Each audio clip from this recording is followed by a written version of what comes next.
That was definitely, in many ways, a long gospel reading. And in that long gospel reading, Jesus uses a very powerful tool called the tool of parable. What he tries to do in this particular gospel reading, explain what the kingdom of heaven is like using a parable. To try to explain something that is difficult to comprehend, the kingdom of heaven, and to use more basic terminology so that we can perhaps try to understand what he is talking about.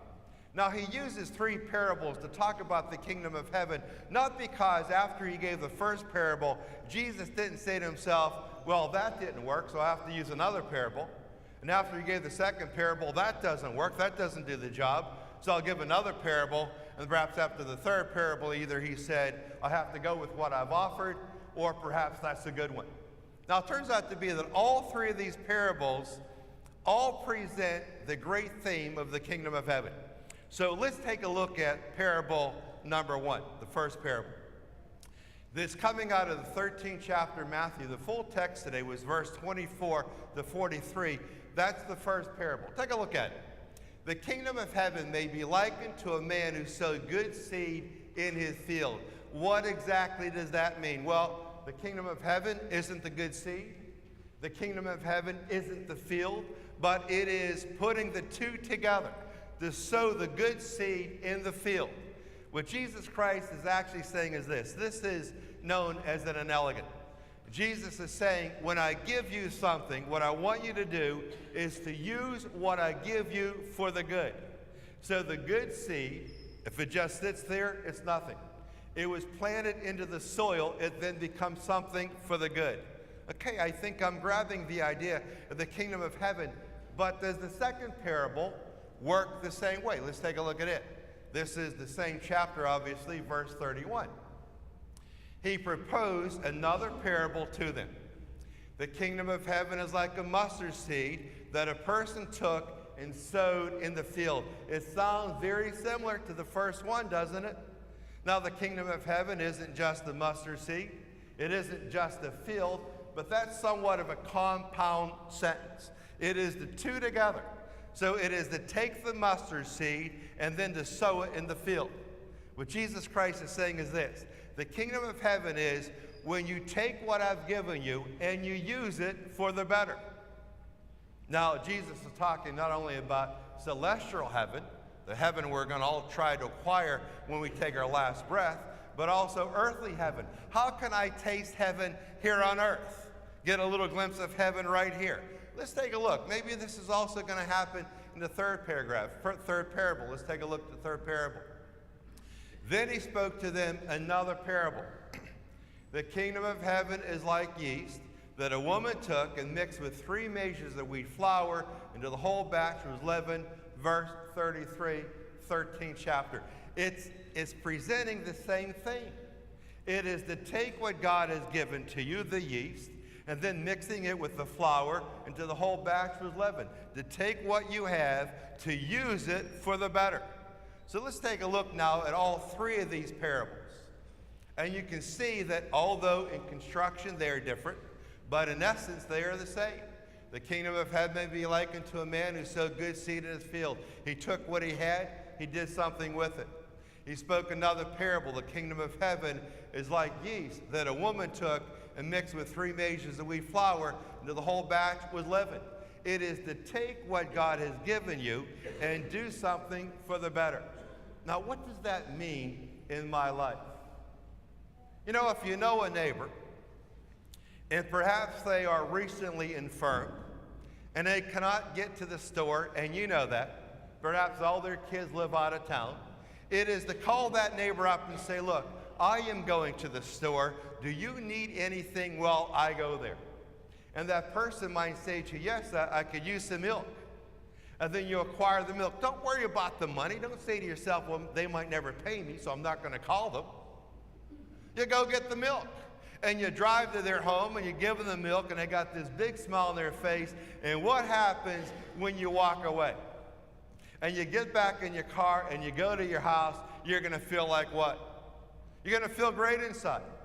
You're going to say to yourself, oh, I get it. This is what heaven feels like. I feel really good inside. I use what God gave to me, my car, my feet, my legs, my arms, my hands, my voice, and I helped someone out. I took what I have, I did something with it for the better. That's what those parables are talking about, for the better. And you leave and you say, oh, that really feels good. Or you're out walking around and you see someone who has fallen on a sidewalk and you run over. You will say to yourself, if I pick that person up, they're going to sue me, so I'll just leave them there and I'll walk away. No, you walk over and you use your hands and your arms and you lift them up. You pick them up. And when you do that and they brush themselves off, and they're probably really embarrassed, but when they thank you and you walk away, you're going to feel like what? You're going to feel really good inside. You're going to be able to say to yourself, I get it. That's what heaven feels like. It is a good feeling inside of my heart. I used what God gave me, and I employed it, and now I did it for the better. I feel good inside.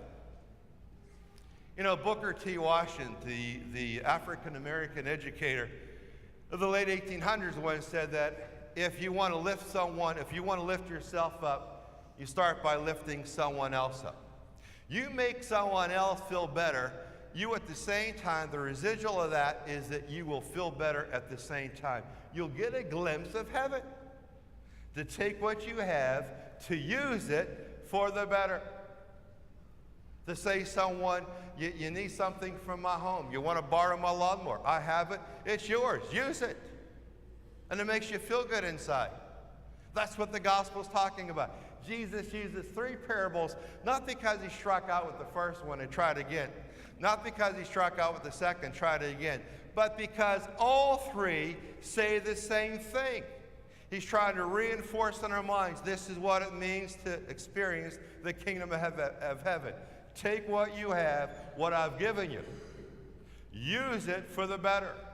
Your voice to say something nice to someone. Your hands to lift someone up. Your car to go get someone something they might need if they themselves cannot acquire it. And when you do those things, you will always, always feel good inside. You'll be able to say to yourself, oh, that must be what heaven is like.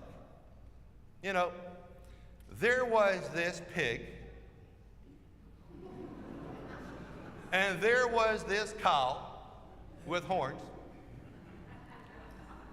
and this pig and this cow are having a conversation. And in the middle of their conversation, the pig was feeling pretty despondent. He was really upset about life. He was dejected. And he had a problem. He felt he was being abused and he wasn't appreciated by people. And he said to the cow, he said, you know, I just don't understand it, Mr. Cow. We both give things to people. You give, I give. People always are happy with you, Mr. Cow, but no one ever seems to be happy with me. I mean, Mr. Cow, you give people milk so they can drink it and make themselves nice and strong. A lot of people use your milk to make ice cream, and everyone enjoys an ice cream treat. And everyone loves you, Mr. Cow. But me, I give people ham for supper. I give people bacon for breakfast. Some people, they say, even enjoy my feet.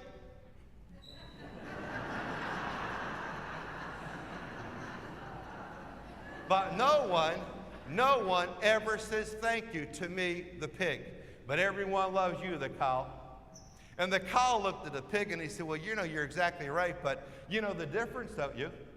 And the pig said, I don't know. I don't know why that's going on, why that's happening. And the cow said this. The cow said to the pig, I, the cow, I give to people while I am alive. You only give to people after you're dead. And that's the difference.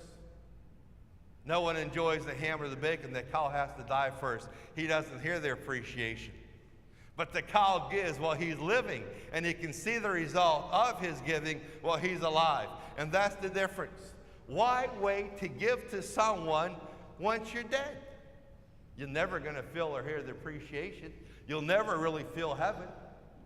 The challenge of the gospel is this, is to be like the cow, to give to people and do things with what God has given you while you are alive. Every parable is really the same in essence. If you want to feel heaven, what heaven is like, you can either wait until you get to the celestial heaven or try to figure out what heaven is like here on earth. And it's pretty simple. You take what God has given you, you use it for the better. Lift someone up, say something nice to someone, help someone out. And every time you do those things, you'll walk away and you say to yourself, I feel great. That's what heaven feels like. To use what you have for the better.